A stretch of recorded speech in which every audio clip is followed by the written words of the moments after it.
Maxime, c'est quoi ta pratique? Je pratique le XC, le cross-country olympique. Nouvelle vidéo, nouvelle thématique, vous l'avez compris, invité de marque. Je te laisse faire ça tout seul Simon, je vais derrière les caméras et on va voir vraiment tout autour du cross-country. C'est parti.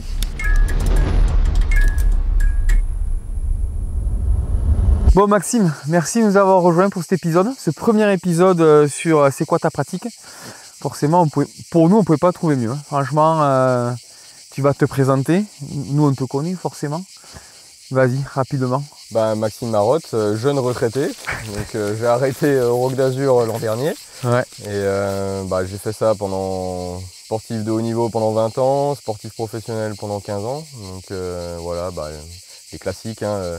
J'ai attaqué par le TRJV, après Coupe de France, Coupe du Monde, équipe de France junior, première médaille en mondial et Auger en 2004 exactement. Face à une légende. Ouais. Donc c'était un sacré week-end pour la France, des beaux souvenirs. Et puis après, des années un peu difficiles au début en espoir. Et puis après, jeune élite, j'ai franchi des caps, des premiers podiums en Coupe du Monde en 2011. Et j'ai continué de monter sur des podiums en Coupe du Monde jusqu'en 2022 sans interruption. Donc voilà, et puis après 2023-2024, physiquement un peu plus compliqué.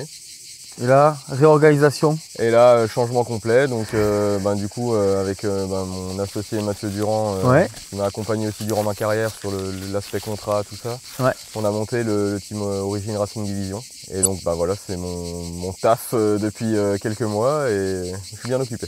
C'est chouette avec des marques françaises, principalement Origine, Nord de la France, Ecoy. C'est beau comme projet, des pilotes. Par contre, des pilotes un peu de partout. Mais, voilà, ouais. Le projet, c'était ça aussi. C'était un team, alors certes, une marque française, mais des visées internationales. On a visé pas mal les marchés limitrophes, entre guillemets. Okay. Donc avec l'Allemagne, avec Rogna, l'Italie avec Martina, et puis on a Knut, notre Norvégien. Donc voilà, on voulait une équipe assez internationale, c'était un peu le but. Et ce que voulait aussi Origine et les autres partenaires, parce que bon, forcément, il n'y a pas que des partenaires français. Ouais. Donc voilà, on a monté vraiment ça, on est parti d'une feuille blanche, on avait une espèce de cahier des charges, entre guillemets, de la part d'Origine, et puis après, on a essayé de faire au mieux. Le plus important, c'était surtout d'être team élite, donc ce qu'on appelle maintenant Team World Series, donc les 15 meilleures équipes du monde, pour pouvoir participer à la Coupe du Monde. Et voilà, ça se passe plutôt bien quand même. Impressionnant. Ça se passe plutôt bien. Pour une première année. Encore, on vous voit sur les podiums avec Mathis, même Bertha. Bertha peut-être pas encore, mais elle est pas loin, du moins, sur la Coupe du Monde. Mais c'est pour une première année, c'est incroyable quand même. Ouais. Après, c'est sûr que Mathis, il a explosé sur la fin d'année dernière. À ce moment-là, il avait déjà signé un contrat avec Origine. Donc c'est sûr que voilà, il est sur sa lancée. On sait que des fois l'année après les premiers podiums est un peu difficile, mais pour lui c'est pas le cas, ça l'a vraiment transcendé. Martina, elle a déjà fait un certain nombre de podiums en Coupe du Monde. Là, elle a eu un début de saison tranquille parce qu'après les Jeux elle a besoin de couper. Et puis là, elle revient d'Andorre avec une 4e place. Elle a fighté pour la gagne vraiment jusque dans le dernier tour. Elles étaient 4, il n'y avait que 3 places. C'est pas passé loin.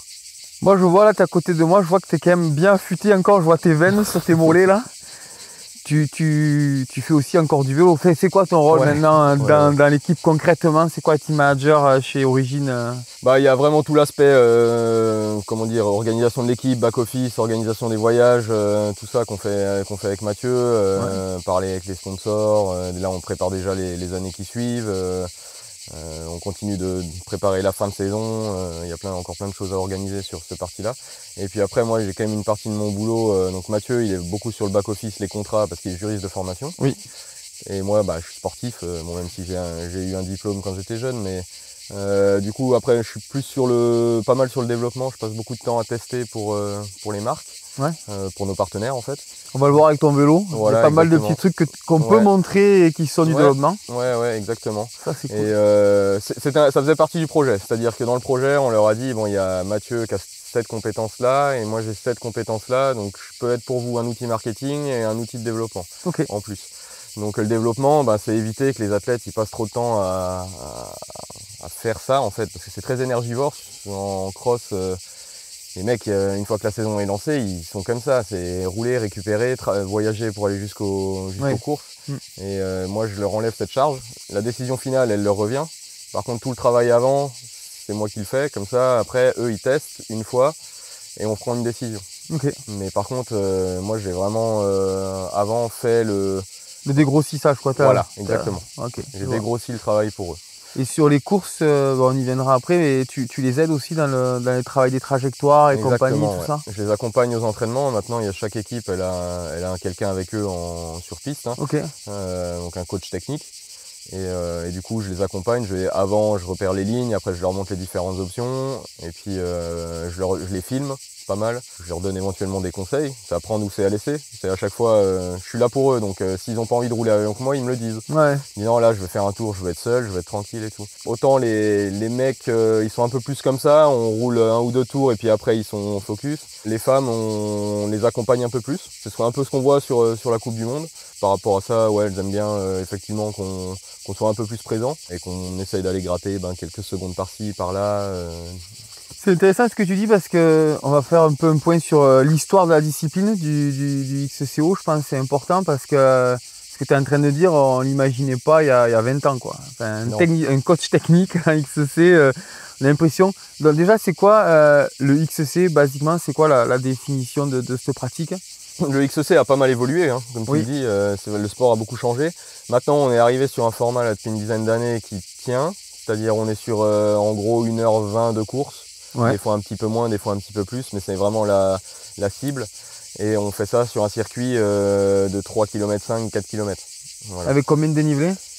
Par tour, ça va être au-dessus de 100 mètres par tour. Donc on est entre 100 et on n'arrive plus vraiment. Ça peut arriver qu'on soit encore à 200 mètres par tour, mais c'est assez rare. Okay. Parce que les circuits sont un peu plus rapides, un peu plus roulants avec les années. Okay. Mais sur la totalité de la course, on va avoir en général au moins 1000 mètres de dénivelé, jusqu'à peut-être 1200 ou 1004 parfois, quoi. Et ça fait en kilomètres, ça fait... En kilomètres, après, ça dépend de Au Brésil, par exemple, ça roule très vite. On est à 25 de moyenne. Ouais. Donc là, effectivement, on va faire 35, 40 bornes, quelque chose comme ça. En Andorre, là, peut-être que c'était moins. Après, ouais, là, on est sur une moyenne beaucoup plus basse, donc on va faire moins de kilomètres. En fait, je pourrais même pas te dire la distance de la course parce qu'on réfléchit pas du tout en distance de course. Non, mais c'est pour les gens qui nous suivent, mais grosso modo, c'est entre... c'est 30-35 km, 1000 mètres de dénive, mais ce qui est vraiment incroyable, c'est que tu dis que c'était lent, mais je crois que Pidcock, il était à 20 de moyenne, quand même, ou 21 ce week-end. Ouais, à 2000 mètres. Ah ouais, c'est ça, et tu vas jusqu'à 25, quoi. Il y en a, ils font pas ces moyennes-là sur un véloroute, quoi. Et là, on parle de VTT. Ouais, c'est sûr, ouais. Après, il y a eu dans l'histoire, on était beaucoup plus bas en moyenne. S'il y a de la boue, on descend à 17, 18, hein, par exemple. Là, c'est beaucoup plus compliqué. Le sport, globalement, avant, était plutôt en dessous de 20 km/h. Là, il a quand même tendance à être au-dessus de 20 km/h maintenant, quoi, avec Warner Bros. Qui a repris la Coupe du Monde.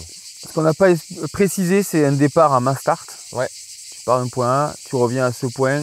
Bon, des fois, il y a une boucle d'étirement, mais... Il y a le start loop, pas toujours. Là, ce week-end, il n'y en avait pas. Okay. Ils sont partis pour les femmes 7, les hommes 8 tours. Il y a 2 zones d'assistance technique durant le tour, donc c'est là où on peut changer. Parce qu'ils partent, ils n'ont rien pour réparer, hein. Des fois, ils n'ont rien pour boire. Ça arrive selon les stratégies. Mais on passe 2 fois alors une fois dans la feed and tech, donc c'est la zone technique où on peut tout changer sauf le cadre. Voilà. Ok. Mais grosso modo, souvent c'est les roues et la selle. Soit t'as cassé une chaîne, soit t'as pété la selle, soit t'as crevé, quoi. Ouais, tu changes pas la fourche et l'amortisseur. À un moment, tu perds trop de temps. Ça a déjà arrivé qu'il y en ait qui changent le dérailleur parce qu'ils ont, si ça arrive vraiment pas loin en début de course, ça peut arriver que, en fait, les mécanos, ils ont une manette prête avec un câble qui va jusqu'au dérailleur. Et en fait, on met des rilsans et on pose ça sur le vélo, quoi. Bon, il y en a beaucoup, ils ont même plus de câbles, je crois. Ça dépend des partenaires. Effectivement. Mais ça, c'est encore faisable. Ouais. Oui. C'est-à-dire qu'après, en général, ils ont un shifter couplé avec un dérailleur et au cas où. Okay. Mais ça, ils l'ont de toute façon prêt parce que, mettons à l'échauffement, il y a un problème. En box avant le départ, le mécano, de toute façon, il a tout son matos avant d'aller à la zone technique. Il peut le changer là, comme ça, sur la ligne de départ, quoi. Okay. Donc voilà, mais on passe 2 fois dans une tech zone. Par contre, avec la nouvelle réglementation avec Warner Bros, il n'y a qu'une feed zone. Donc ils se ravitaillent une fois. On a les tours, ils font entre 9 et 11 minutes maintenant, 12 minutes grand max. Là, ils se ravitaillent une fois par tour. Quand il fait très chaud, on a l'autorisation de ravitailler une deuxième fois dans l'autre tech zone, en fait. Okay. Donc voilà. Mais bon, ça, c'est les petites histoires réglementaires. Et est-ce que, tiens, un point de détail, est-ce que les athlètes, il y a des zones aussi où ils doivent jeter leurs déchets ou leurs bidons ou... Ouais. pareil, un truc Ouais, comme ça ça. a été mis pas mal en place là, ce qu'ils appellent la drop zone maintenant. Il y avait trop de déchets sur la ligne d'arrivée, ça rendait pas bien à la C'est télé. bien pour les gens parce qu'on en C'est voit dans les pas un bon randos, les exemple. mecs. Ouais, voilà. Non, mais après là, on est vraiment sur du monde professionnel. Hein. C'est-à-dire Oui. que là, on a des gros organisateurs avec du budget, c'est-à-dire que tout est ramassé, hein, bien évidemment. Mais pour l'image, Ouais, c'est bien pour ça a l'éducation, été quoi. mis en place pour l'éducation, etc. Donc ils peuvent tout jeter dans la tech zone, enfin tech et fit zone. Là, Ouais. il n'y a pas de problème. Et puis après, ils ont maintenant ce qui matérialisent comme drop zone, où ils peuvent jeter leurs déchets un peu plus loin sur le circuit. Sur le circuit, donc tu nous as dit Là, un peu. je t'interromps, mais la France, la Fédération française de cyclisme a été pionnière là-dedans. Hein. Nous, en Coupe de France, ça fait très longtemps qu'on n'a plus le droit de jeter en dehors des zones de ravitaillement les déchets. Sinon, les commissaires font vraiment attention. Il y a des pénalités qui tombent ou des disqualifications. Très bien. Donc là-dessus, on peut être fier de. Non, mais il faut parce de que notre vous Coupe êtes de France. l'image du sport et on en voit trop sur les randos et tout. Oui, et puis. alors, des fois, c'est pas intentionnel. Hein. Non, Mais, ça arrive. Ça m'est déjà peut arrivé de arriver, perdre quelque chose de moi la aussi. poche. Voilà. Mais il y en a, il faut arrêter, tu Exactement. vois. Et puis Coupe de France, on est sur souvent un comité d'organisation bénévole qui a quelques subventions et tout, mais bon, les gens qui vont ramasser les déchets, y a pas c'est pas le monde professionnel, quoi. Donc. Ça, c'est intéressant ce que tu dis. Je rebondis parce que là, on parlait de vraiment Coupe du Monde, de XCO. Donc au niveau national, c'est pareil. Ouais. Au niveau régional aussi, là, on est proche de Vallon et ils font une course UCI. Mais c'est vrai que quand même, je trouve que ouais, il y a un certain niveau où c'est plus compliqué d'organiser ce type de course parce que déjà de faire les circuits comme vous avez en Coupe du Monde, c'est quand même super compliqué. Ouais. Donc c'est vrai qu'il y a une espèce de step, on va dire quoi, c'est au niveau national où on retrouve vraiment un peu les prémices de ce que vous avez en Coupe du Monde ou Ouais. en France du moins c'est ça, non, j'ai l'impression. Ouais, c'est ça. Après, je pense en coupe régionale, maintenant, il y a quelques sites Ouais, où effectivement il y a des infrastructures qui sont là, parce Ouais, qu'il y a ici, on l'a, des clubs, des bénévoles Ouais. qui sont venus shaper des choses et qui ressemblent pas mal à ce qui se fait en Coupe du Monde. Il y a certains circuits en Coupe du Monde, c'est pas. Ils ont tout fait à la main, hein, à la pelle et à la main. Hein. Je pense à Nové Mesto, ils Ouais. ont commencé avec leur râteau, leur pelle, et ils ont placé des énormes rochers comme ça, quoi. Et c'est devenu un endroit un peu mythique. Ouais. Donc, mais en Coupe de France, on commence à retrouver ça, ouais. Après, tout ce qui est saut, en Coupe du Monde, c'est un cap au-dessus, quoi. Parce que le saut est très accidentogène, quelle que soit la pratique, hein, que ce soit du Oui, UC, de l'enduro, de la DH. oui, c'est sûr. Donc en Coupe de France, sur les sauts, ça y va un peu plus tranquille, quoi. À part à Marseille, apparemment ils sont chauds, mais. Et ouais, mais du coup ils l'ont enlevé. Oui, en fait, oui. Tu vois. Donc parce Ok. que c'était un peu trop. Ça passait bien, mais tu veux pas envoyer des. Oui, on comprend. On va parler de la progression. Dernière chose autour des circuits. Comment ils sont matérialisés? Tu peux, pour passer, parce que vous êtes quand même nombreux à partir, comment ça se passe concrètement? C'est tapé, il y a de la rubalise, il faut passer entre. Alors ça, la rubalise, Warner Bros a voulu s'en défaire, Ok, et pour une bonne raison. Donc maintenant on a des petits pics rouges là, des petits sticks hauts comme ça, avec un espèce de filet haut comme ça, là le long, ce qu'on a vu aussi un peu au jeu, mais c'est bas. Donc comme Ok. ça pourrit pas le travail des photographes et des caméras télé. Donc ça c'est cool. Et en DH maintenant c'est Oui, c'est des pads. carrément c'est juste les.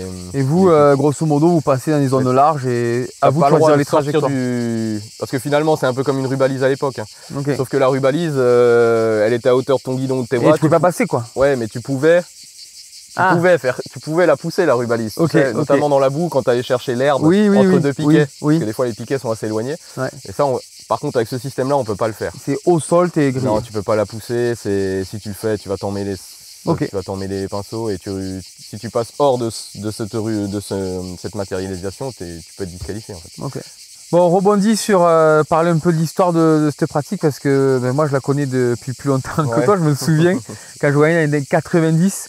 Vous pouvez regarder, il y a des VHS qui doivent tourner sur ça sur YouTube. Ouais. C'était quand même pas ce qu'on voit maintenant. Quand je vois cette année, cet hiver, le Brésil, ce qu'on vous demande de faire, et ce que je vois dans les années 90, les gars, quand ils gagnaient une course, je me dis, c'est pas le même sport.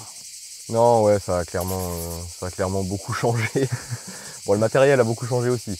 Ouais. Ça c'est un fait, mais non, déjà le format, hein, parce qu'à l'époque c'était des Coupes du Monde. Ouais, c'était.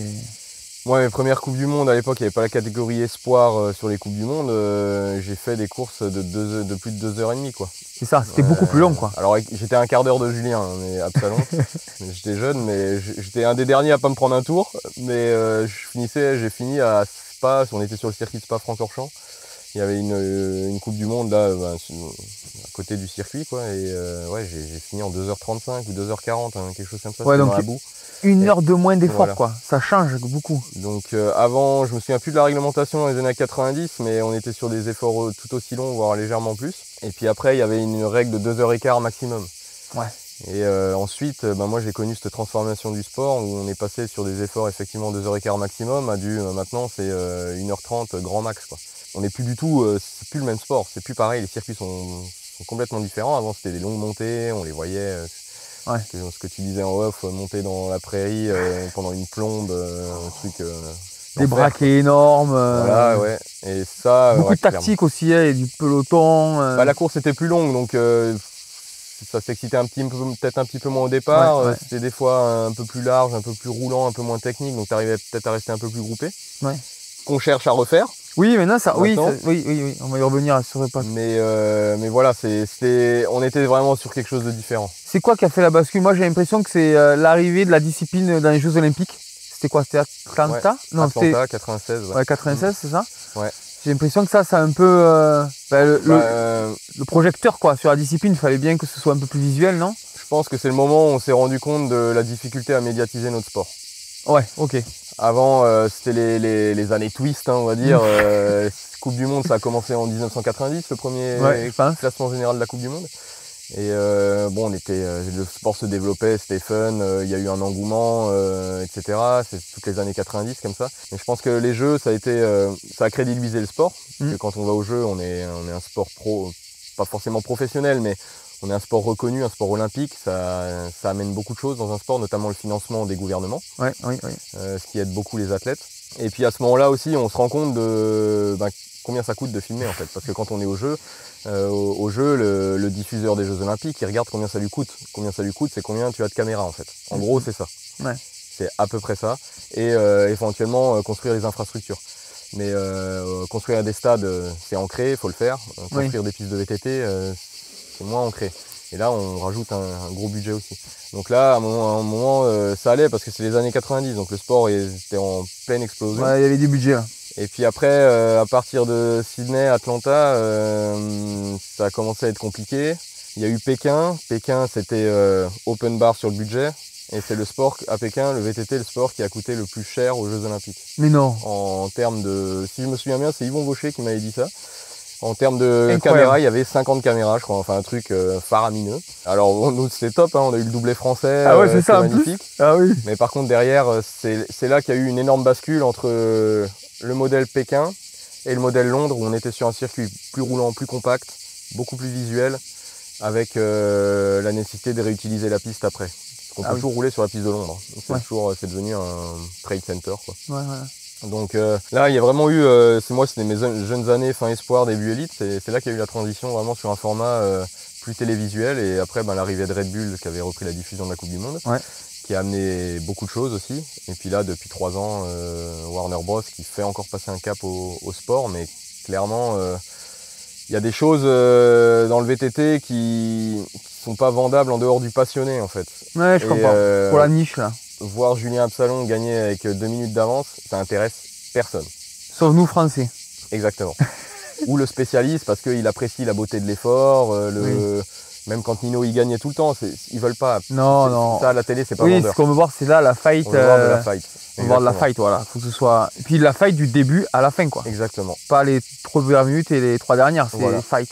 Donc c'est bien ce que tu dis, ça me fait rebondir sur une question pour toi. Donc maintenant, physiquement, c'est quoi maintenant un mec, un bon... qu'est-ce qu'il faut comme aptitude pour faire du cross-country à ce niveau-là? Si tu as un rêve un jour de devenir le futur Absalon, qu'est-ce qu'il faut avoir comme aptitude? Alors, les aptitudes physiques ont évolué avec le sport, du coup. On était sur plutôt des grimpeurs, on va dire, dans les années 90, début 2000. Donc maintenant, on est plus sur des punchers, quoi. Si on compare au modèle route, on va dire. Oui. Poids, gabarit, ça fait quoi, grosso modo? Moi, maintenant, avec je faisais 63 kg, 1m73, je suis un peu light, là. Hein. Clairement. Faut des mecs plus costauds, quoi. Ouais, faut être sur des... tu vois bien, devant... Aldridge, là, il est costaud, l'anglais. Aldridge, il est peut-être un peu moyen haute, on va dire. Mais il a un gros talent. Un gros talent. Ouais. Non, Victor, Victor, ça doit faire 72 kg. Mathis, il fait 70 kg. Ils font tous un peu 1m80, quelque chose comme ça. Ouais, d'accord. Ouais, des beaux. C'est pas des sprinters, ils sont pas hyper massifs parce qu'ils sont quand même bien affûtés, mais les petits gabarits comme moi, il y en a plus beaucoup. Bon, après, il y a le contre-exemple, c'est Pidcock. Après, un moment, quand tu as du talent et que tu appuies fort sur les pédales, ça paye aussi. Il y en a toujours un. Voilà. Ouais. Mais la tendance, elle est plus là. Ouais. La tendance, tu vois, même Nino, c'était comparé à Julien, déjà quelqu'un de plus trapu, ouais. Plus costaud, même s'il a ma taille. Mais Nino, il est plus lourd que moi, clairement. Voilà, ça évolue. Mais là, maintenant, on voit bien que les nouveaux profils qui arrivent, c'est quand même des mecs. Tu sais, après, les watts qui, mecs comme Mathis, les watts qui sortent sur l'effort, tu peux pas le dire, mais. Ah, ça, je pense, je vais éviter de le dire. Non, mais en moyenne. Non, mais pas après, pas lui. Si tu veux, sur un effort, je peux parler pour moi. Voilà, pour toi, vas-y. Voilà. Sur un effort de ce qu'on appelle un peu FTP, là, 45 minutes, 1 heure, mes records, ils étaient à 380 watts, quoi, à peu près. Ouais, donc ça veut dire qu'il y en a, ils sont plus à 405 pour gagner. Pas forcément sur un effort comme ça. Ouais. Mais sur un effort 5 minutes, je pouvais sortir 480 watts. Ok. Tu vois, pour 63 kg dans mes bonnes années, quoi. Après, c'est capteur dépendant, Faut toujours, il y a toujours une marge de. Oui, non, mais c'est pour donner des repères aux gens, quoi, tu vois. Sur 20 minutes, on est sur du 400 watts, des choses comme ça. Ça commence à être des gros chiffres, quand même. Il faut commencer. Exactement. C'est des VAE, les bordels. Là. Sur ce qu'on appelle 20 minutes, c'est un effort un peu deuxième seuil. Sur un effort long de 45 minutes, je pense pas qu'ils sont pas forcément plus forts maintenant. Okay. Là où ils sont plus forts, c'est sur le lactique. Ouais. C'est la capacité à sprinter. Un mec comme Victor ou Mathis, ça sort du 1700-1800 watts au sprint. 1800. Donc là, c'est du costaud, quoi. Ah ouais, c'est un démarrage, quand tu démarres ton sprint. Ouais. Mais voilà, c'est des valeurs comme ça. Alors que moi, j'ai dû faire une fois passer les 1400 une seule fois, quoi. Tu vois. Bon, après, c'est toujours lié au poids. Et puis, à contrario, Stéphane Tempier, il avait du mal à passer 1000, 1100, tu vois.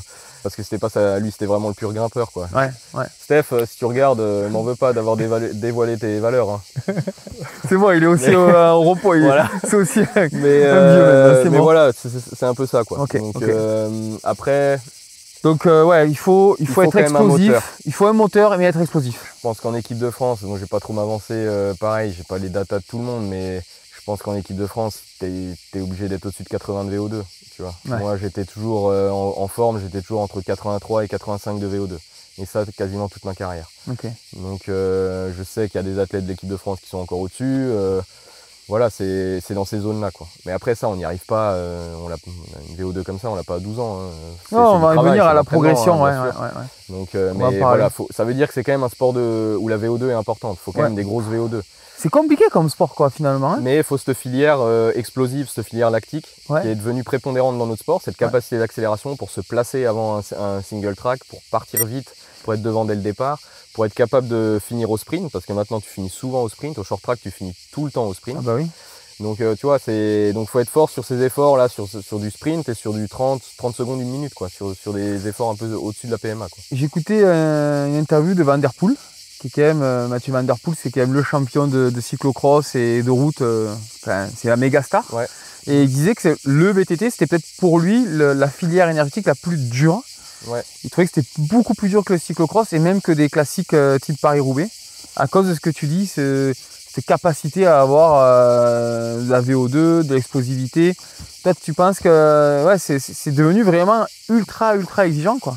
Ouais, clairement. Ouais. Après, il y a toujours un complexe entre le VTT et la route, mais en fait, les VTT c'est des sportifs pros, en fait. Ils ont développé plein de capacités. Et c'est vrai que quand j'ai déjà plusieurs fois discuté avec Mathieu, effectivement, dans un aéroport par-ci par-là, et il me disait que c'est quand même gagner en VTT, ça te demande de maîtriser énormément d'aspects de la performance.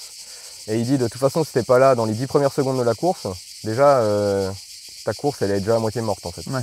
Donc il disait tout ça du début à la fin, c'est très dur à maîtriser et ça te met beaucoup de pression avant le départ. Parce qu'en fait, au départ, tu pars comme si tu faisais un 100 mètres. C'est-à-dire que tu as un virage là dans 100 mètres, tu sais que tous les mecs qui sont là, ils vont essayer d'être le mieux placés possible.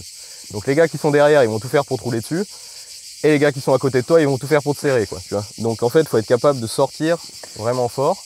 Et après d'enchaîner sur un effort un peu plus endurant, quoi. Ouais. Tu vois, les trucs que Mathieu me disait, par exemple, il me dit, tu vois, en route, des fois, la première heure, j'ai pas de jambes, j'ai pas de sensation.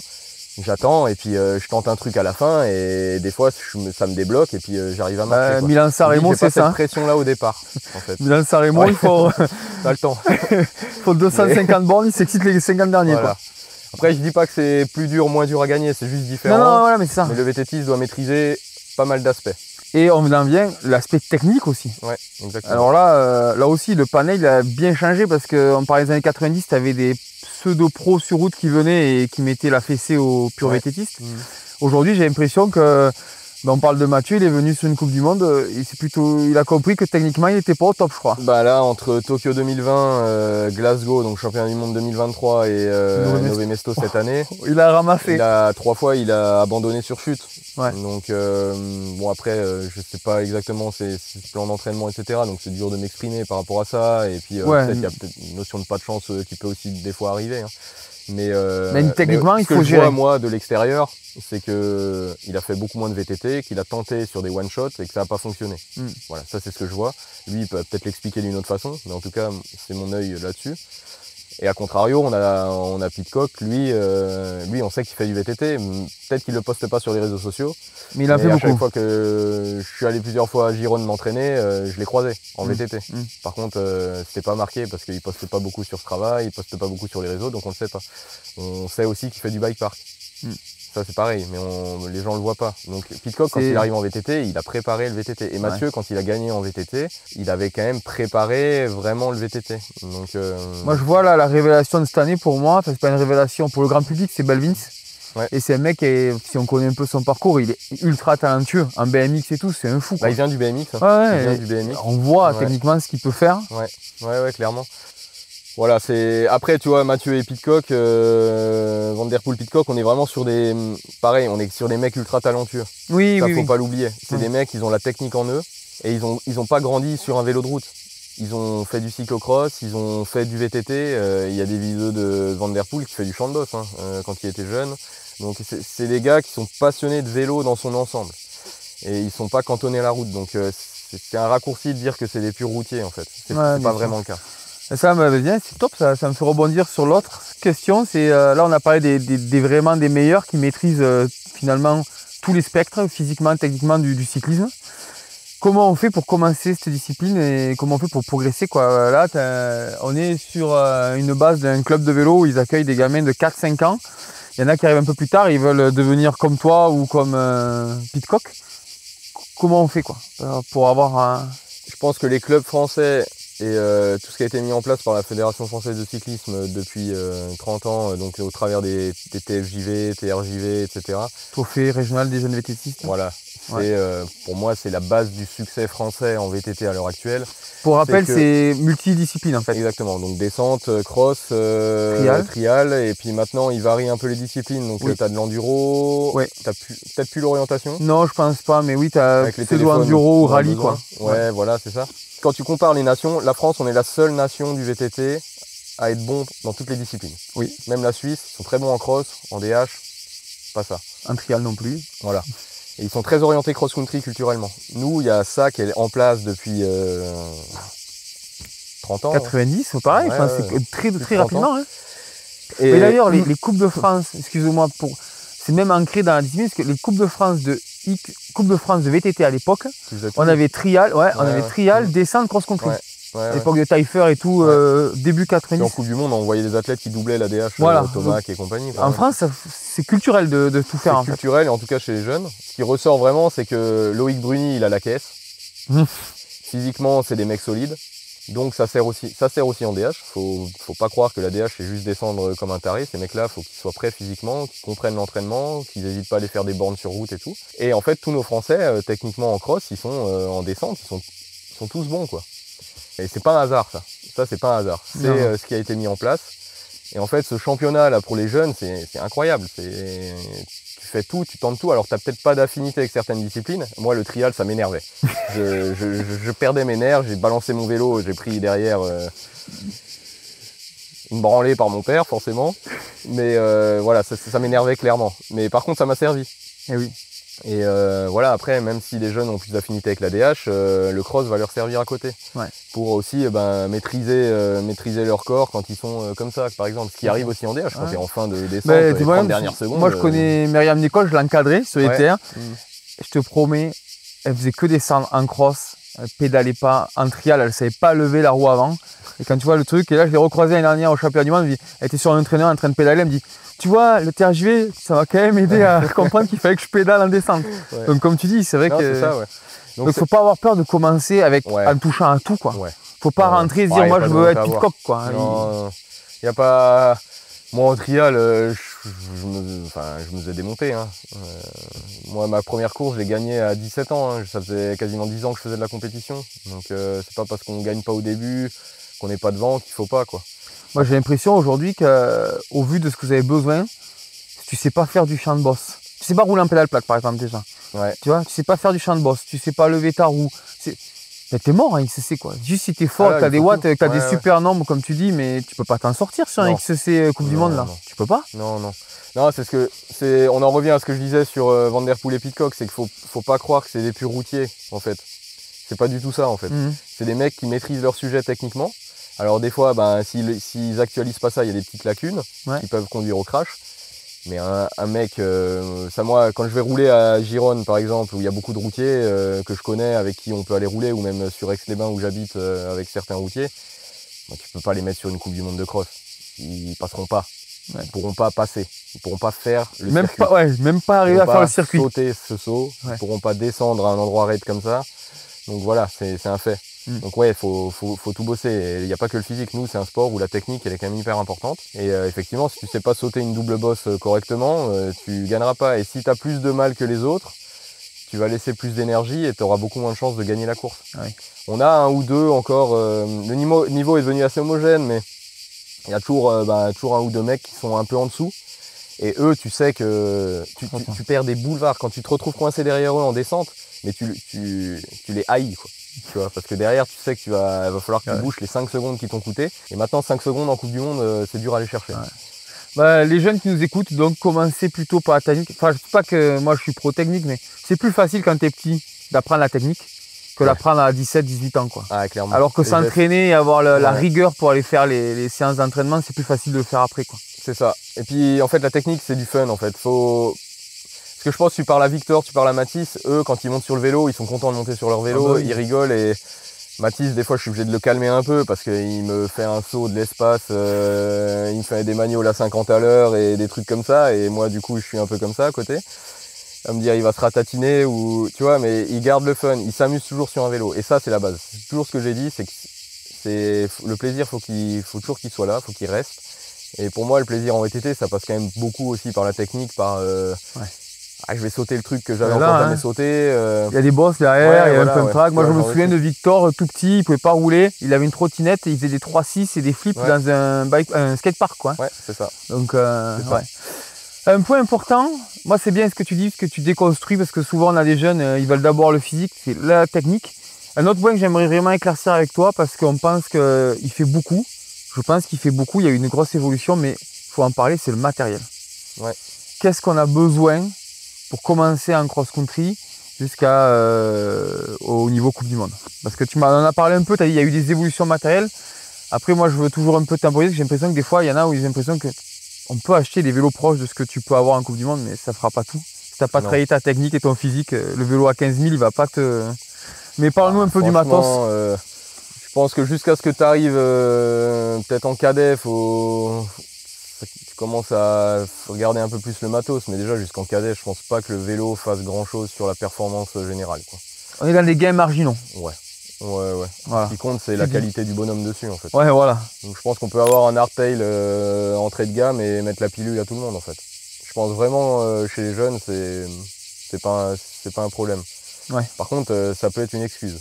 Mais oui, t'as pas le vent vélo. Ça, on le retrouve dans différents sports, dans différents milieux. Donc semi-rigide, ça peut suffire. Ouais. Semi-rigide, ça t'apprend les bases, hein. Ça t'apprend à être propre. Ah ben t'es obligé de toute façon. Le vélo te l'apprend pas. Non. C'est comme le circuit est compliqué, il faut que toi tu trouves des solutions pour passer, parce que sinon tu te fais punir. Voilà. Parce qu'il faut pas crever, bien sûr. Est-ce que tu sais le télescopique? pense que c'est quand même un plus parce que maintenant c'est ancré et que ça te permet, ça t'ouvre des portes sur de la technique, Voilà. sur des gestes, sur des choses comme ça. Donc je pense que la tige de sel télescopique c'est quand même vraiment intéressant. Après quand t'es tout petit, pas forcément, parce qu'en plus souvent les tailles de cadre, on fait comme on peut, l'enfant prend 15 cm en un an, enfin c'est compliqué. Donc après il y a une notion de budget, une tige de sel télescopique c'est aussi c'est un investissement aussi. Donc voilà, on voit des fois des gamins sur des vélos trop grands ou sur des vélos trop petits, mais ça à un moment les parents, il faut bien qu'ils se débrouillent avec le budget qu'ils ont. Oui. Et moi c'était pareil, hein. Le premier vélo haut de gamme que j'ai eu, c'était quand mon premier contrat Co-Factory où je l'ai payé moins 50, c'est l'année où je finis médaillé mondial en junior, quoi. Ah ouais. Je me souviens en Coupe de France à Annecy, donc tu vois c'était début des années 2000, hein. On s'est fait ouvrir le garage à l'hôtel, ils m'ont pas piqué mon vélo, hein. Le mien, il est resté, hein. Ils ont pris les beaux vélos, donc il y avait des Sun, des Ascar, des trucs comme ça, et le mien, non. Grosso Ça modo, m'a pas empêché de réussir. Ouais, non, mais t'as raison, mais c'est super important de dire ça. Le vélo ne fait pas tout, mais clairement. Toi, tu dirais combien il faut après un budget pour aller en Coupe de France? Ça c'est plus du fait. Non, tu sais plus, t'as plus l'habitude. Je pense que je suis déconnecté de la réalité. Ouais, donc, ouais. Parce que vous, les vélos que vous avez, c'est la folie, quoi. Nous, origine, ça va, on reste sur des prix encore accessibles, mais bon, celui-là, il n'a pas vraiment de prix parce que on va en parler, mais il y a du proto partout. Dans mon ancienne équipe, chez Decathlon, voilà, on va parler franchement. Je pense que notre vélo, c'était pas des sommes astronomiques. Hein, ouais, c'est ça. Hein. Je sais pas si le cross-country est le plus abordable, mais comparé à la DH, à l'enduro, je pense que peut-être le trial est moins cher. Les vélos trial, c'est quand même beaucoup plus basique parce qu'il y a moins de composants, mais tu fais moins de choses avec ton vélo, on va dire. Ouais. Je pense que le cross-country, c'est quand même la discipline où ton vélo, tu peux t'en servir pour te déplacer. Ouais, tu peux faire plein de choses. Voilà, ouais. Ça. Et le prix, bon, ça reste des vélos chers, mais peut-être une des disciplines du vélo où c'est le moins cher, quoi, peut-être. Ouais, après, du VTT. Si tu vas sur le haut de gamme, c'est pareil, Origine, c'est bien placé en prix. Oui. T'es pas obligé d'aller au-dessus de 10 000 balles, quoi, tu vois. Mais attention, 6-8 000 euros pour beaucoup de gens, c'est une somme monstrueuse. Ouais, mais je pense qu'aujourd'hui, des petits semi-rigides, avec une petite fourche et tout, à moins de 2 000 euros. C'est faisable, ouais. Ah oui, mais pour les jeunes, c'est vrai que moins de 1 000 euros, c'est compliqué. Mais on va dire entre 1 000 et 2 000 euros, tu as des vélos de cross-country qui peuvent en faire un cadet, il peut performer avec ça, quoi. S'il est bon. Ouais, je pense qu'il est bon, qu'il y a moyen de faire des belles choses. Un cadre alu un peu bien fait, une paire de roues. En fait, ce qu'il faut, c'est les organes un peu sensibles, pas trop aller dans le bas de gamme. Donc je pense aux pneus, parce qu'il faut finir les courses, tu vois. Puis si t'es sur un semi-rigide, la fourche, ça joue quand même un petit peu, quoi. Et au moins le dérailleur arrière, un truc qui tient la route au cas où il y a de la boue. Ouais, souvent, parce qu'après sur le sec ça va, mais voilà. Pourtant, ce que tu dis, c'est que la saison de VTT elle se fait sur l'année et il faudra aussi prévoir que les conditions seront des fois très secs, des fois très boueux, donc avoir des pneus en rab, les composants, il y a de l'usure aussi, les plaquettes, je pense que quand il pleut, vous n'utilisez pas les mêmes plaquettes que quand c'est sec. Bon, faut faire attention, on ne peut pas faire vraiment, si les conditions météo sont vraiment extrêmes, il y a aussi des ajustements à faire. Et vous, sur les niveaux Coupe du Monde là, où est-ce que vraiment la plus-value se fait? J'imagine carbone partout, le carbone, cadre en carbone. Le poids, quoi. Ouais, le poids. Clairement, on est sur cette problématique-là. Ouais. Mais le poids, mais vous êtes souvent tous suspendus. Chez les hommes, en tout cas, très souvent, c'est quand même tout suspendu. Je vois que vous avez de l'électronique, vous avez de chez télescopique. Comment vous faites pour... Vous avez toujours cette contrainte de poids, mais où est-ce que c'est acceptable ou pas, en fait, tu vois? En fait, si tu veux, ça s'est beaucoup stabilisé aux alentours de 10 kg, 10 kg 5. Ok. Et c'est-à-dire qu'à partir du moment qu'on était à peu près, qu'on est un peu au-dessus de ça, j'ai l'impression que tout le monde est d'accord à dire ça commence à être trop et je vais trop perdre en perf, et du coup on attend un peu, quoi. Okay. La tige de sel télescopique, elle est arrivée parce que les vélos, tu vois, chez Cannondale, sans tige de sel télescopique avec le scalpel à l'époque, j'étais à 9,5. Tu vois, 9,5 sur un tout mou en 100 mm. Et du coup, après, tu dis, bon, là, je vais la mettre, je vais me rapprocher des 10 kg. Pareil avec la taille des pneus, tu vois, ça nous a fait prendre du poids, la taille des pneus aussi. Oui. Maintenant, si tu avais un pneu en 2,1, c'est quoi, c'est 2,4 maintenant, hein? Ouais, 2,4. Des gros 2,4, hein? Des 2,4, ouais. Les jantes aussi se sont élargies. Voilà, c'est 30 mm. Donc à chaque fois, on revient peu cette zone là de 10 kg, 10 kg 5 quoi. Tout ça, ça a grossi parce que plus gros freins, des freins plus efficaces, des plus gros, parce que finalement, le côté technique a pris. Ouais, et vous avez besoin d'avoir plus de stabilité, plus de grip. Bah parce qu'à un moment, on se dit, si je vais maintenant faire une Coupe du Monde avec un semi-rigide sans tige de selle télescopique, je vais perdre tellement de temps en descente que ça, je pourrais pas le compenser en physique ou avec le poids que je vais gagner en montée en fait. Ouais. Donc, tu vois, c'est un peu ça. Et en VTT, il y a des choses qu'on peut pas vraiment quantifier. C'est ou pas vraiment encore beaucoup d'études là-dessus. C'est l'impact, c'est les vibrations, les impacts, le nombre de chocs sur les muscles, ce genre de choses. Nous, à l'époque, on avait fait des tests avec mes anciennes équipes fin des années 2010. Quoi. Ouais. C'est-à-dire que même sur un circuit considéré un circuit de hardtail, ouais. C'est-à-dire Albstadt, ouais. À l'époque... en Allemagne. Ouais, c'était en 2018, je crois. On a fait un test sur le circuit, je roulais au feeling, donc j'avais pas de chrono, mais je roulais vite, c'est-à-dire ouais. Rythme de course. Ouais. Donc ce qui est bien avec moi, c'est que je suis capable, ou beaucoup d'autres athlètes, c'est de répéter. À 5 secondes près, je suis capable d'enchaîner les tours, comme ça. Tu vois, métronome. Pareil, métronome. J'avais le semi-rigide, donc le FSI à l'époque, qu'on allait lancer. En plus, c'était le nouveau vélo avec la nouvelle Lefty Ocho et le scalpel et tout. J'étais 100% sûr que j'allais plus vite avec mon semi-rigide, mais sûr. Et au chrono, j'étais à peu près pareil, à quelques secondes près. Par contre, dans ma tête, j'étais sûr et certain d'être allé plus vite avec le scalpel. Mais j'en étais persuadé que j'allais plus vite avec le scalpel. En fait, c'est un semi-rigide, ça te donne la sensation d'aller vite parce que ça répond bien. Oui. Et parce qu'en fait, en descente, tu te fais tellement secouer que tu as l'impression même en montée, tu as ta sensation de vitesse plus importante alors que l'autre, il te calme. Et en fait, sur un tour de circuit, c'était pareil. En efficacité. Voilà, alors que c'était un circuit réputé, c'est un circuit de hardtail. Ouais. Et du coup, à partir de ce moment-là, bon, à l'époque, j'étais obligé de rouler à cette course-là sur le semi-rigide pour des questions marketing. Et parce que c'est le circuit le plus roulant, ou c'était le seul circuit où on voulait utiliser éventuellement le hardtail. Mais après ça, j'ai plus jamais utilisé un hardtail. Je suis plus jamais remonté dessus. Super intéressant ce que tu dis. Parce qu'il faut faire attention entre le feeling et l'efficacité. Ouais. Et c'est super bien ce que tu dis. Souvent, on voit, j'ai l'impression, cette notion un peu ancienne là, de toujours plus léger, plus rigide, plus rapide. Les gars, ils veulent pas des gros pneus, comme on disait. Et au final, t'es pas plus efficace. Quoi. Maintenant, tu pourrais monter un 26 pouces semi-rigide à 6,8 kg. Hein, ouais. Je pense ça serait faisable, je pense. Hein. Mais non, on casserait tout. En descente, on serait arrêté complet. Et... Pour revenir à ça, c'est des gains marginaux, mais pour toi, est-ce que tu connais l'impact, on va dire un petit pourcentage de la part du bonhomme par rapport au vélo à très haut niveau? Est-ce que le vélo a vraiment, tu vois, qui a fait quand même beaucoup d'équipes, ouais. Avec des vélos plus ou moins prestigieux, avec des prix différents, est-ce qu'il y a un réel, à ce niveau-là, quand tout est bien préparé, est-ce qu'il y a un réel impact du matériel? Il y a un impact à la fin, en marge, tu vois. Ouais. Je pense qu'à un moment, ce qui compte, c'est que physiquement et techniquement, tu sois bon, donc tu sois un bon VTTiste. Ça, c'est de loin la base. C'est-à-dire qu'un mec qui est collé, oui. Il sera collé avec n'importe quel vélo. Ouais. Avec un Origin, avec un Decathlon, avec un Scott, avec ce que tu veux. Pinarello, ouais. Voilà, exactement. Donc à un moment, mais par contre à la marge, ça peut faire la différence à certains moments. Certains vélos ont des qualités à certains endroits du circuit et d'autres à d'autres. Et toi, tu es conscient des qualités de ton vélo. Et donc tu vas jouer avec, tu vois. Mais ce qui est sûr, c'est qu'en fait, si toi, tu n'essayes pas de progresser avec tes partenaires, si tu n'avances pas, tu recules. Parce que les autres, ils avancent. Okay. Donc tu vois, le développement, il faut quand même continuer toujours d'essayer de comprendre où c'est que je peux aller plus vite, etc. Et après, je pense que ouais, un bon vélo va t'aider, quoi. Tu vois, okay. L'origine, Mathis ou moi, la première fois qu'on est monté dessus, on s'est dit, putain, ce vélo, en montée, t'as envie de mettre des watts, quoi, tu vois. T'as envie d'y aller, quoi. Ouais. T'as envie de te mettre debout sur les pédales et d'y aller.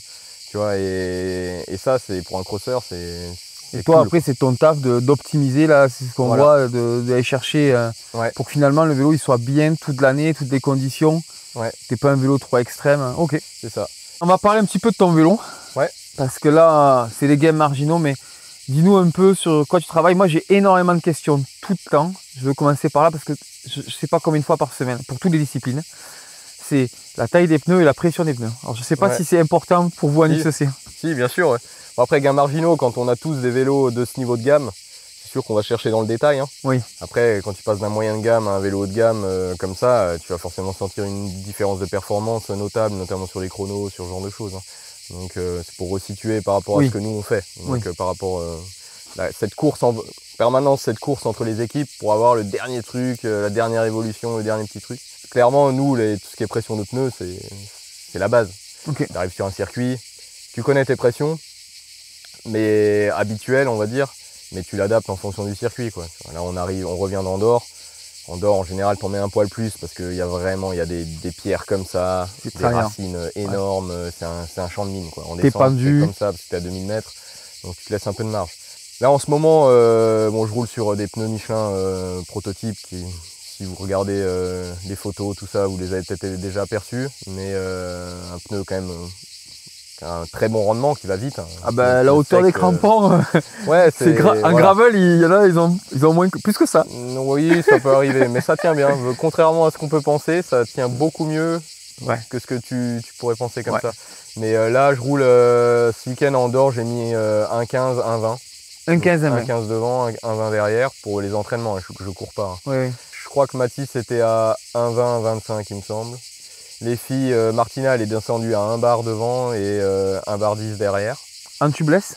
Ouais. Préventif? Préventif. Et c'est un pneu qui fait... Sans insert. C'est un pneu qui fait combien en poids à peu près?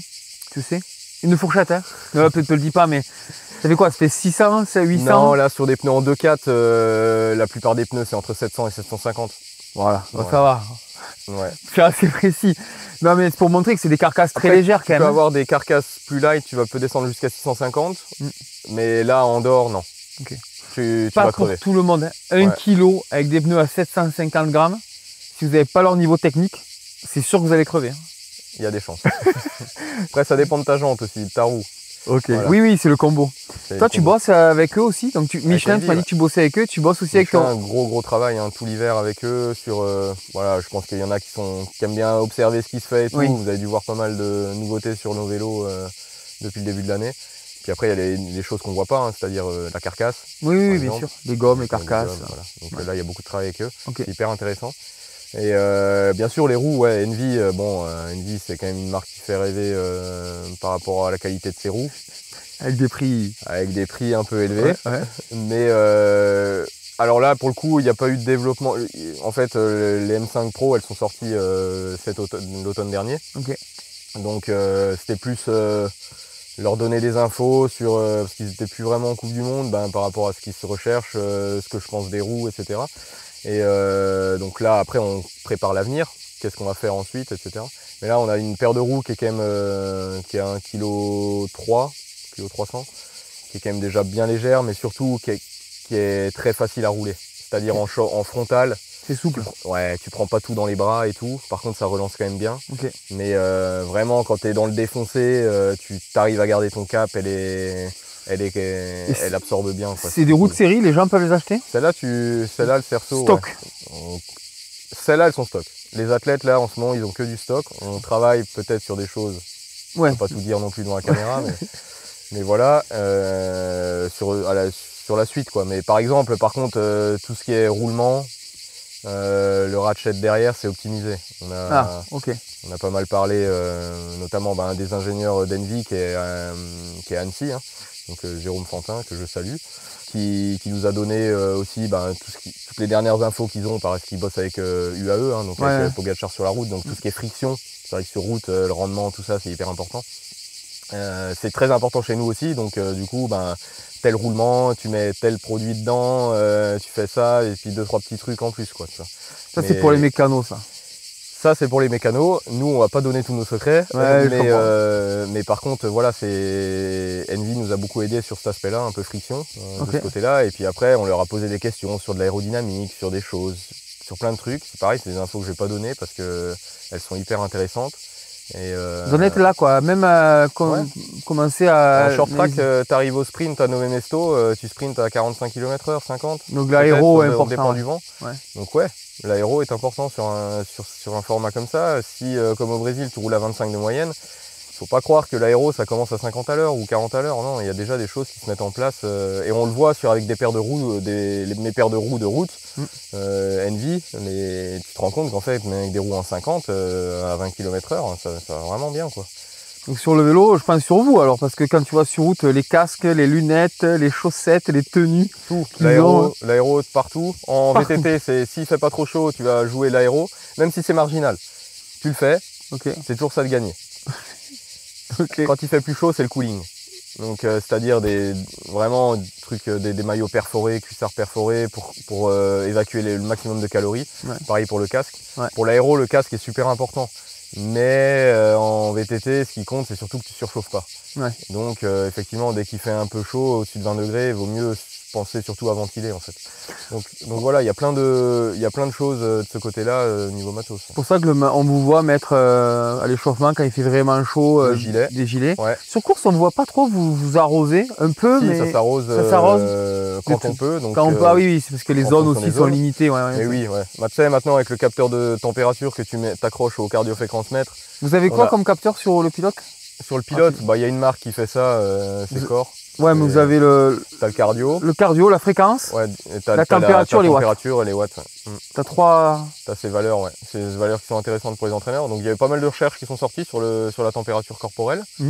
Et justement sur l'importance de ne pas monter trop en température parce que tu perds beaucoup en performance. Et oui. Donc voilà, maintenant ils ont quasiment tout ça, ils roulent tous avec ça, ils gèrent leur température. Alors pendant la course en VTT, il faut juste refroidir. Mais en tout cas en pré-course, pas monter trop haut, j'ai bien géré. Et puis après, c'est des infos que tu analyses après à te dire, là, je suis quand même monté très haut, il faisait que 25 degrés, mais j'ai passé beaucoup de temps au-dessus de 40 degrés, la performance est affectée, etc. Est-ce que il y a des variations entre les coureurs? Tu vois, est-ce que c'est inné? Est-ce que ça se travaille? Ça, faudrait... Ouais, il y a des gens qui tolèrent mieux la chaleur que d'autres. Moi, je déteste le froid, j'ai jamais passé le froid. Par contre, j'ai toujours aimé la chaleur. Tu vois, l'Alsace, grand bain de soleil, tout ça, tu vois, les cigales. Mais non, j'ai toujours aimé la chaleur. Et il y a des profils comme ça.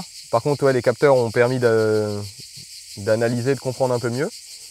Mais là, il faudrait vraiment rentrer dans le détail avec des entraîneurs qui sont à la pointe là-dessus. Ce qui est sûr, c'est que dès que tu passes les 40 degrés de température interne, 40.2, en général, c'est là que ça...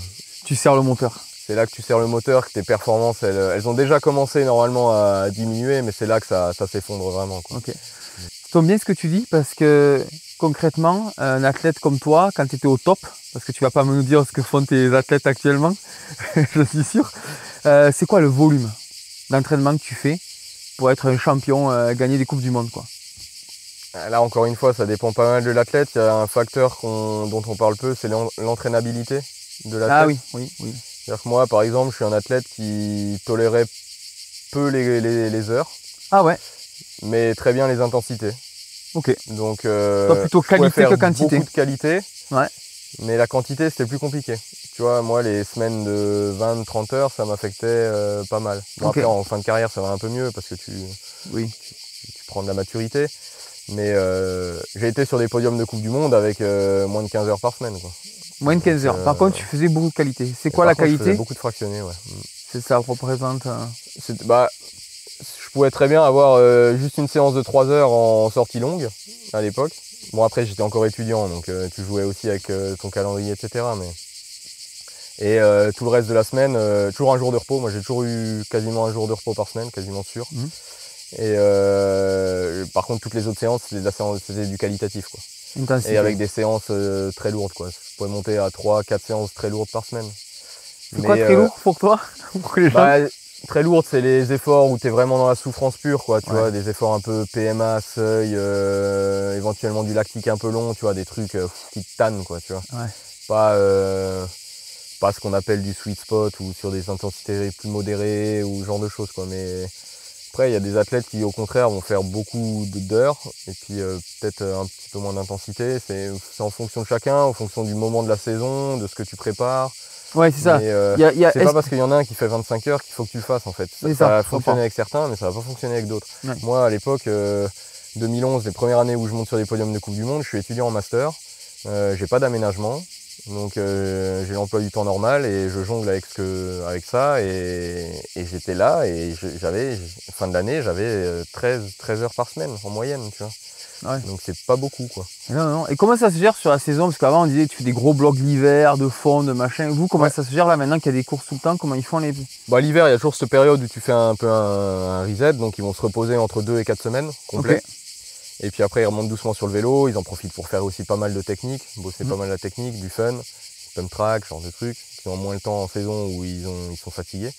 Et puis là tu mets des bornes, tu vois, ce qu'on appelle le foncier, quoi. Tu vois, tu reprends, c'est de l'intensité modérée, tu roules longtemps, tu pars un peu au soleil si tu peux, parce que pour eux c'est leur métier, donc c'est important aussi qu'ils se fassent plaisir, qu'ils soient dans de bonnes conditions, parce que le froid ça te fatigue quand même. Ouais, bien sûr. Donc voilà, tu vois, tu reprends un peu comme ça. Souvent c'est aussi un moment où tu fais peut-être un peu plus de musculation pour essayer de développer certaines filières à ce moment précis. Certains athlètes gardent la musculation toute l'année, comme moi. Okay. D'où aussi le fait que je faisais pas tant d'heures que ça, parce que je travaillais certaines qualités en salle de muscu, et que salle de muscu, tu fais pas 4 heures de muscu. Hein. Ouais. Je faisais des séances courtes, hein, c'est des séances d'1 heure, 1 heure et quart max.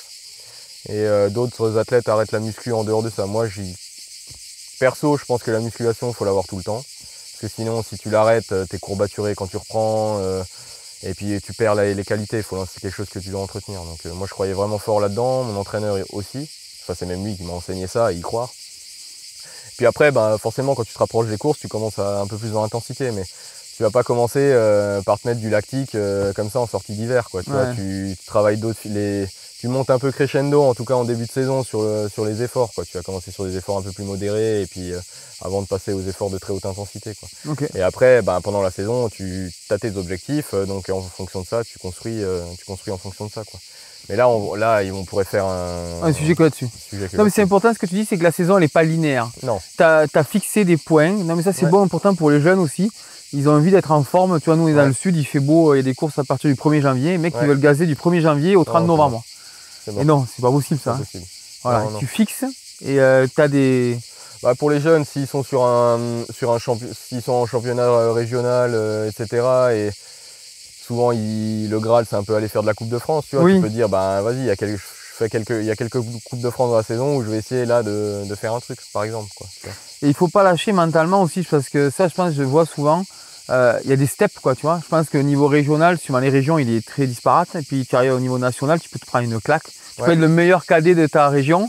Tu arrives en Coupe de France, tu fais pas centième. Parce que le terrain est pas pareil, parce que la pression, tout ce que tu disais.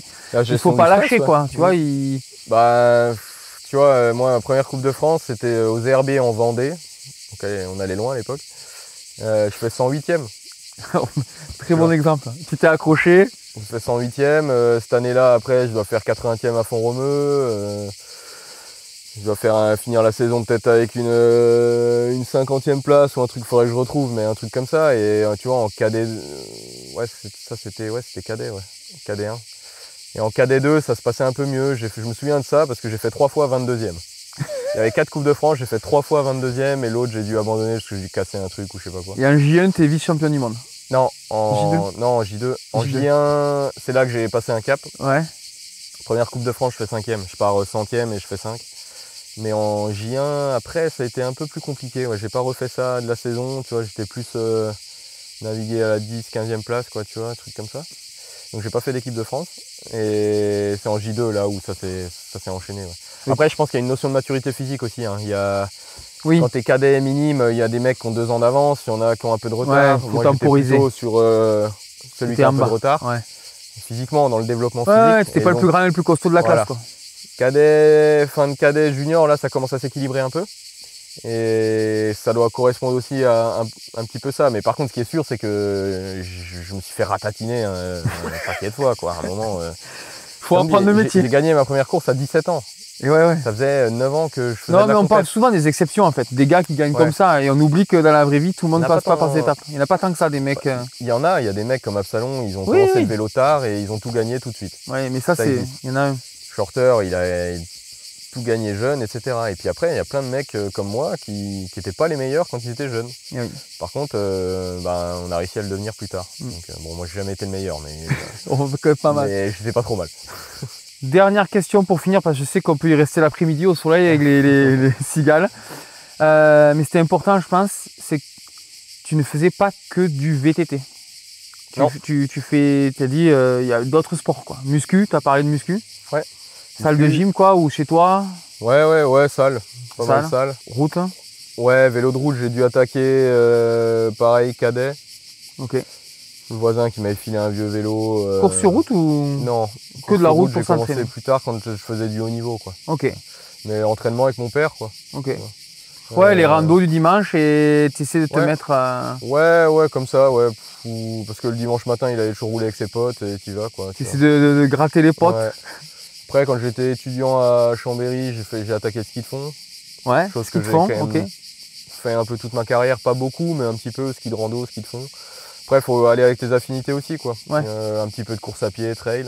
Ok. Ouais, il y en a qui courent beaucoup, par exemple. Ouais. Je pense que ouais, il y a des. On voit bien Loana, par exemple, elle court régulièrement. Ouais. Mais Shorter court beaucoup. Hein. Shorter, il le montre peu, mais il allait même chercher des choses en VO2 en course à pied, hein, sur un stade d'athlée. Hein, donc, Ah oui, d'accord. Ouais, il y a plein de trucs qu'ils ne savent pas, mais qu'on sait. Mais ouais, il y a des choses comme ça. Donc, faut un peu jouer avec ses affinités. Moi, ce que j'aimais bien aussi en termes de réflexe, bon après c'était surtout aussi beaucoup de plaisir, mais la moto, tu vois. Moto, ouais. La vitesse, en fait. Moto sur route. Moi, je fais de la piste. Piste, ouais, oui, mais pas mais de circuit. vitesse, quoi, pas motocross. Motocross. Type en carreau, beaucoup de motocross, moto-trial. Ouais. Très bon exemple parce que c'est un des meilleurs techniciens du circuit à l'heure actuelle. Ouais. Et lui, ouais, il a beaucoup fait de moto-trial. Il aime beau toucher terrain. Et de motocross, quoi, tu vois. Ouais. Et puis ouais, moi par exemple la moto de vitesse, parce que je sais que quand je m'y suis mis en 2014, tu vois, mon coach il a dit je sens que tu es vraiment à l'aise avec la vitesse maintenant, sur des virages rapides, sur ce genre de choses, on sent que tu es serein, quoi, sur ton vélo. Donc voilà, c'est-à-dire que c'est pas que du physique en fait. Hein. Ouais, on vient bosser du pilotage, d'autres qualités. Tu vois, le ski de rando, genre de truc, ça peut être aussi de la maîtrise de toi-même, la maîtrise de tes limites. Du stress. Le ski aussi, la glisse aussi. Voilà, il y a la glisse. Ouais. Loana a un passé de skieur, par exemple. Ouais. Donc ouais, il y a plein de trucs comme ça. Thomas Griot, il fait en décembre, il touche quasiment pas le vélo, il fait que du ski de fond. Okay. Il monte tous les jours au Seine-Noz et il skie. Okay. Donc, il y a aussi un côté mental, un peu de se lâcher. Ouais. Voilà, ouais. Okay. Shorter aussi, un gros skieur de fond. Hein. Il fait des compètes en hiver, il fait quelques compètes, ça lui arrive. Ouais. Ok. Bon ben écoute, ça c'est bon, hein. Je pense qu'avec tout ça, s'ils n'ont pas compris ce que c'est le XC, est-ce que tu as un truc que tu aimerais rajouter ou appuyer non, pour parler de ça, donner envie je pense que le vélo c'est vraiment un sport fantastique. Et j'ai un truc à rajouter. On a suivi des trucs sur les réseaux sociaux, apparemment. Putain, elle est belle ta pastèque. Apparemment, tu as été le poids des parents. Ça, les jeunes, pastèque, n'écoutez pas forcément vos parents. Hein. On a un spectateur en plus qui va nous le couper. Tu veux qu'on coupe un morceau parce qu'on a un couteau. Vous avez chaud en plus là, non? Moi je suis en nage là. Tu vois, c'est une blague bouquet, tu vois. Moi je m'y connais dans la pastèque et clairement là on est vraiment sur de la belle pastèque. Catégorie 1. Et sans pépins, tu m'as dit. Sans pépins apparemment. Donc, les variétés et tout. Oh, c'est pas loupé. C'est gentil, merci. Bon, non, j'y connais rien à la pastèque, j'aime les bouffer, c'est tout. Si t'as quelque chose à rajouter d'ailleurs, je vous ai coupé. On t'a coupé. Mais le truc à rajouter, c'est que en tapant sur la pastèque, c'est que le vélo c'est un super sport, il faut juste l'aborder dans son ensemble. Faut pas être un crosseur, faut pas être un routier, faut être un cycliste. Cycliste. Et le plaisir. Vélo. Et tu fais du vélo, si t'aimes le vélo, tu te feras plaisir en route, tu te feras plaisir en cross, tu te feras plaisir en enduro. C'est tout con, mais j'en ai pas parlé en fait dans les sports en plus, mais parce que je le considère pas comme un autre sport. Mais oui, je roule avec un e-bike, je roule avec un vélo d'enduro et j'ai déjà fait un peu de DH en bike park aussi. Ouais. Et je sais qu'il y en a d'autres qui font ça. Donc je l'ai pas mentionné, mais oui, bien sûr, je pratique toutes les disciplines. Je fais du pump track, j'ai un vélo juste pour ça. En fait, je fais vraiment. C'est cool, comme nous, tu fais du vélo. vélo. Il y a juste le fat bike. J'ai tourné une vidéo, mais ouais, ils n'ont plus beaucoup de neige. Mais sinon, nous non plus, on pratique pas. J'ai même fait des beach races avec KMC à l'époque, qui était le sponsor de l'équipe. En Belgique, là, voilà. Ouais. Donc voilà, je pense que c'est ça en fait. Le plaisir avant tout. Ouais. Après, oui, il y a une notion aussi de budget sur pouvoir pratiquer toutes les disciplines. Mais en tout cas, un vélo de cross comme celui qui est derrière, c'est quand même un vélo qui te permet de faire vraiment beaucoup de choses. On l'a vu avec le Down Country de Simon, la version terre, du coup. Franchement, c'est un vélo, tu peux faire des randos comme des compètes. Bah, c'est un peu le principe du vélo de cross-country en fait. Ouais. C'est que tu peux aller sur la route. Tu sais, maintenant tu vois en gravel, ils ont quasiment les mêmes pneus qu'on a. Donc tu vois, tu peux tout faire en fait avec ce vélo là. Tu peux aller sur la route, tu peux faire du gravel, Moi, tu sais, je suis déjà allé en bike park avec mon vélo de cross. Hein. En fait, comme on disait, il faut pas se limiter. Le vélo, c'est un outil, Ouais, c'est des gains. Forcément, il y aura toujours un meilleur vélo, mais c'est d'abord toi qui fais la différence techniquement, physiquement. Et après, Exactement. roule. C'est sûr que tu ne seras pas champion du monde de gravel avec ça, mais tu peux faire une Non, course. oui, voilà, exactement. Mais par contre, tu vois, en approche de l'objectif, souvent, je touchais pas mon vélo de route les 1 ou 2 semaines avant un gros objectif parce que je voulais être sur mon VTT avec ma position et concentré là-dessus, quoi. Ouais. Donc je faisais des sorties de 4 heures, 5 heures avec ce vélo, quoi, sur la route. On a commencé comme ça. Bon, je pense qu'on en a assez dit là, non? Ouais, on a Allez. Une chose à faire, je pense, c'est l'épisode 2. Et là, c'est où on va au charbon, je pense. On va Sur soulever. un squat, toi. Ah oui, là où on parle vraiment de la course, quoi. Ouais, autant de pousser sur l'entraînement peut-être, tout ce qui est alimentation, gestion de course, plus précis matériel par rapport à un certain circuit. Moi, je pense qu'il y a plein de choses à aborder. Ouais. Il y a encore plein de choses qu'on n'a pas dites sur ce vélo d'ailleurs. Ah ben voilà. Prochain épisode. Pensez à vous abonner, surtout à liker, à rejoindre vos réseaux sociaux peut-être, ça peut être cool pour vous et pour voir ce qui se passe vraiment à l'intérieur d'un team. Puis si on se croise quelque part sur un salon et tout, je serais ravi de discuter pastèque s'il y a des spécialistes. Et melon, tu fais dans le melon ou pas? Moins. Ouais, j'ai été sevré de pastèque quand j'étais petit. C'était vraiment ça le sujet, quoi. Pastéquez en commentaire et merci de nous avoir suivis. Merci énormément Max. On est le 14 juillet pour info et il rentre à 1h ou 2 du mat de la Coupe du Monde en Andorre. Donc, voilà. voilà. Merci Maxime. Merci à vous les gars. Ciao. Allez. Salut.